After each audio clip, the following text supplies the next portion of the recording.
تعمیر و برقرارسازی بیمارخانه مرکزی ناحیه وحش از ماه سپتامبر سال 2020 آغاز یافته تا این مدت ادامه دارد. کارهای ساختمانی و برقرارسازی را جمعیت دارای مسئولیتش محدود مناره ساختمان به عهده داشته کارهای ساختمانی را ساکنان محلی که 40 نفر را تشکیل می‌کند پیش می‌برند. باعث قید است که سالهای آخر در ناحیه وحش با تشبث حکومت مملکت، وزارت تندرستی و حفظ اجتماعی اهالی جمهوری تاجیکستان جلب شریکان خارجی جهت برقرارسازی و تعمیر مؤسسه‌های تندرستی که برای حفظ صحتی اهالی نگرانیده شده است روی کار آمده ایستاده است. بیمارخانه مرکزی ناحیه که از 3 آشیانه عبارت است به پررگی تعمیر طلب بود و چنان مشاهده می‌گردد تمام شعبه‌ها به خصوص شعبه قبول، تولد کودکانه و جراحی به طور زمانوی برقرارسازی می‌شود. مصالح ساختمانی صفت بلند داشته و برای تعمیر و برقرارسازی بیمارخانه زیاده از 3 میلیون و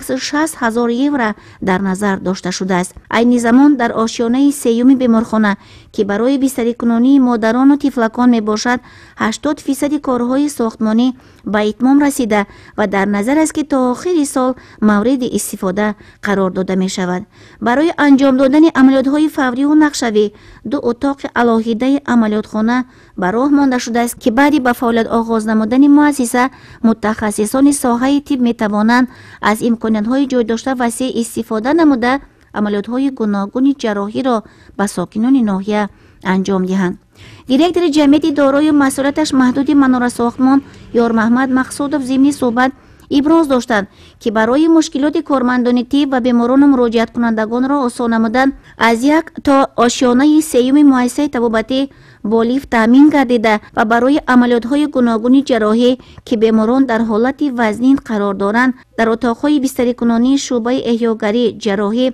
و شعبه تولد خط آزاد کیسلرود گذرانیده شده است. برای ساختمانچیان شرایط خوب مهیا گشته با 3 وقت خوراک گرم تامین می‌گردند و معاش آنها سری وقت پرداخت کرده می شود. طور مشاهده گردی تعمیر و برقرارسازی و کارهای ساختمانی بیمارخانه مرکزی ناحیه وحش با مرام ادامه دارد و بعدی به استفاده سپردن تجهیزات حاضر زمان طبی در شعبه‌های علاهیده مجهز گشته و خدمت رسانی نیز به اهالی ناحیه کلاً بهتر می‌گردد.